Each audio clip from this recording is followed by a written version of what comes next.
dalam keterangan persnya KPK juga menyebutkan sedang menyelidiki dugaan ada aliran uang dari SYL ke Nasdem. Gimana Anda menanggapi itu? Dari isu yang 5 hari lalu, saya sempat ngecek ada transferan Ada transferan ke fraksi Nasdem dari SYL, SYL itu bantuan bencana. bantuan bencana Bantuan bencana, nilainya 20 juta. 20 juta. 20 juta. Ini saya langsung kasih tahu supaya jangan lagi ada pertanyaan. Saya sebelum isu itu beredar bertanya, saya cek. Oh, Anda bendahara Partai Nasdem juga ya? Fraksi partai. Bendahara fraksi Partai Nasdem. Nah, itu biasanya kita menerima bantuan-bantuan terkait dengan ada musibah yang ada di Republik ini.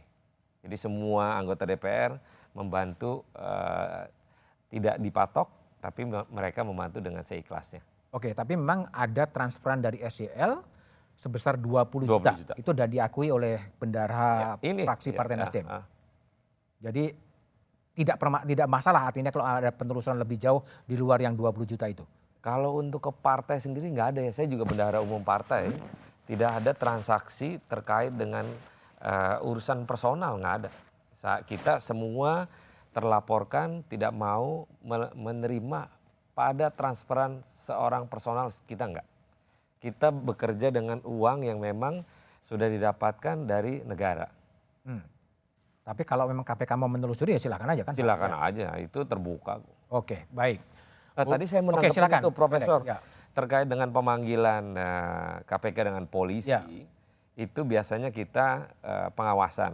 Nah, di samping pengawasan, kita biasanya bertanya pada isu-isu besar. Untuk membuka hal terkait dengan apa yang menjadi perkara yang harus dibuka secara transparan. Nah, mungkin nanti saya akan meminta kepada dua institusi ini untuk kasus ini lebih transparan kepada publik. Apa yang terjadi dari perkara yang ditangani oleh KPK oleh tersangka SYL dengan kejadian yang berperkara yang sedang berjalan berperkara di Polda Metro. Supaya apa? Kalau ini dibuka di ruang publik setransparan mungkin, jadi kita bisa tahu dan kita bisa nilai mana menjadi politisasi atau dipolitisasi. Supaya masyarakat mendapatkan informasi yang tapi itu setelah reses kan 30 Iya, setelah reses nanti. Baik, Bung Jamin. Jadi dalam posisi sekarang ya ini kan dua-duanya kan kepolisian maupun KPK kan dalam rumpun eksekutif di mana presiden kemudian juga ikut harus bertanggung jawab. Apa yang Anda sarankan kepada presiden dan juga kepada pimpinan KPK dalam kasus seperti sekarang? Ya, sebenarnya yang disebut eksekutif itu bukan pimpinan ya, itu para pegawai KPK.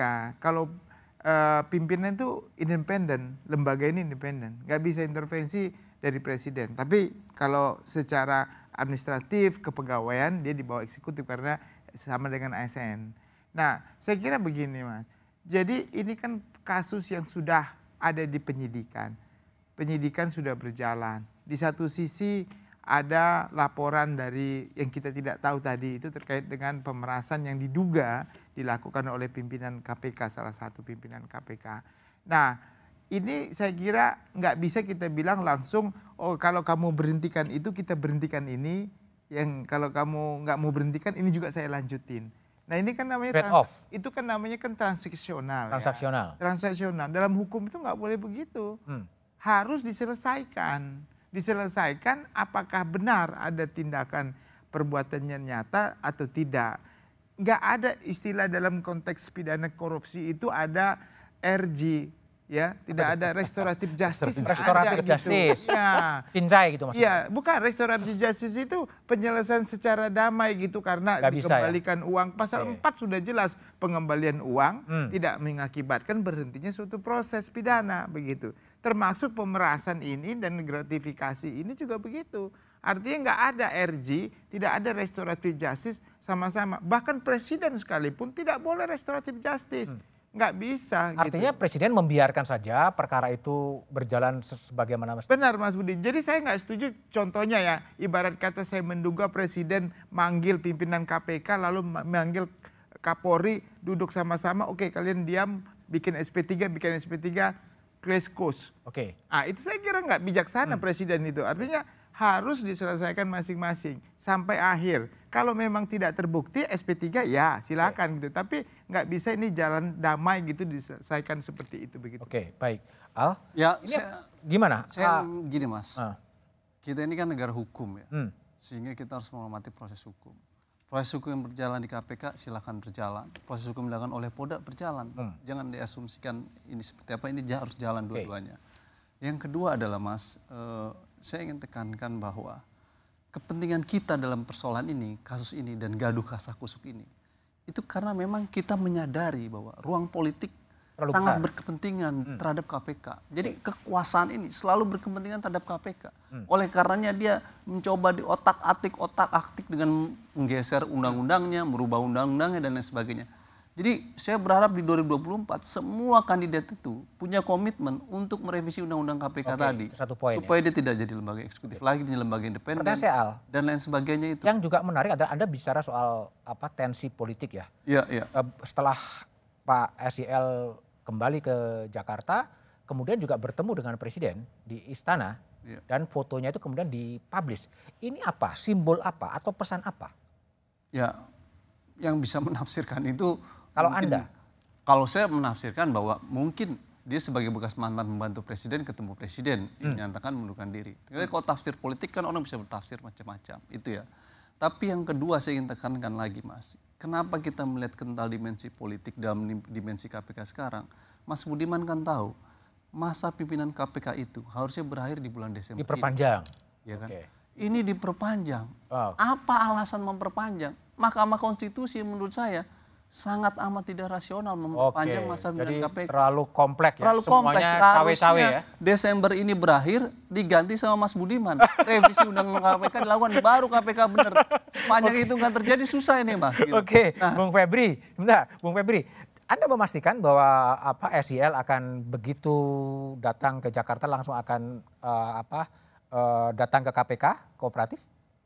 Kooperatif sudah pasti, karena itu memang dari awal sudah disebutkan dan itu dilihat dari konsistensi sikap ya. Bahkan sampai tadi saya bilang melepaskan jabatan tadi untuk fokus pada proses hukum ini. Datang ke Jakarta, tadi saya sudah tanya, beliau akan segera datang ke Jakarta dan kami tim kuasa hukum tentu akan koordinasi dengan KPK lebih lanjut kapan penjadwalan ulang yang dimungkinkan oleh KPK. Karena harusnya kan jadwal pemeriksaan hari ini, kemudian meminta penjadwalan ulang. Nah tentu itu perlu koordinasi lebih lanjut. Di hari apa penyidik KPK kemudian bisa menjadwalkan pemeriksaan sebagai tersangka tersebut. Bagi Pak Syahrul Yassin Limpo ini semua memang seperti jalan ke depan yang harus dihadapi. Apapun itu, karena apalagi tadi saya komunikasi juga setelah bertemu dengan Ibunda di Makassar. Sekarang posisi masih di Makassar? Saya nggak tahu yang sekarang ya. Tadi saya komunikasi setelah bertemu dengan Ibunda di Makassar, beliau merasa jauh lebih solid begitu, jauh lebih yakin akan bisa melalui ini dengan sebaik-baiknya. Gitu kan. Jadi poin utamanya adalah proses hukum ini harus dilakukan dan akan dilakukan secara kooperatif. Oke, baik.